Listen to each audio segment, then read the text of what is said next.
Roberto Borsetti, poi ovviamente abbiamo anche Omar De Montis per Asi e abbiamo anche Roberto Bresciano. Allora, iniziamo da Roberto Borsetti, questo walking football. Di cosa si tratta? Sì. Praticamente è una possibilità di fare sport, di continuare a fare sport, in questo caso il calcio, sarebbe calcio camminata, walking football, diciamo dedicato alle persone diversamente giovani, quali siamo noi, quindi over 50, over 60 e over 70. Questa è una prima esperienza che facciamo qua a Genova, questo sport è giocato in tutto il mondo e chissà come mai in Liguria non lo conosce nessuno. Quindi noi ci stiamo, diciamo, adoperando, grazie alla società Superba Calcio che crede in questo progetto, per far sì che venga conosciuto e avere la possibilità di organizzare tornei, campionati qua nella nostra Genova e perché no Liguria. Quindi lo consiglio a tutti, è indicato per la salute, per problemi neurologici o cardiologici e poi ci toglie dal divano. Da Netflix. Sì, diciamo che dà la possibilità a chi ha sempre giocato di continuare anche in età, come ripeto, diversamente giovane.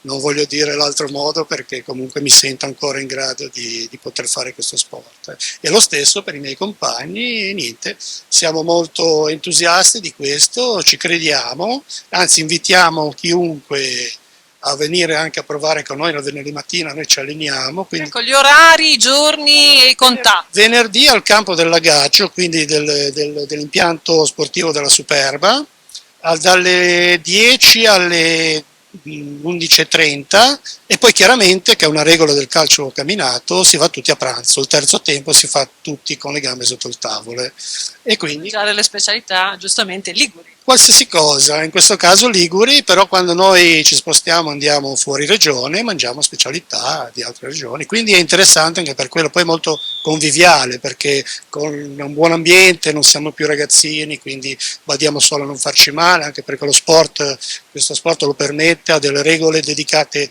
esclusivamente alla sicurezza, la prima su tutte che non si può correre, quindi questo dice tutto. Anzi, direi che è un fallo, ma questo poi lo vediamo anche con, insomma, con i tecnici. Certo.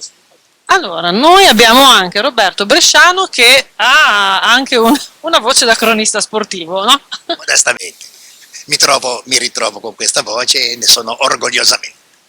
Allora, ha già raccontato tutto il mio collega, io non faccio altro che ribadire che questo sport ci consente a noi, come dice lui, che non siamo più giovanissimi, di poter continuare a tirare due calci al pallone e in questo modo ci fa sì che siamo tutti assieme, socialmente ci troviamo più integrati e va bene così.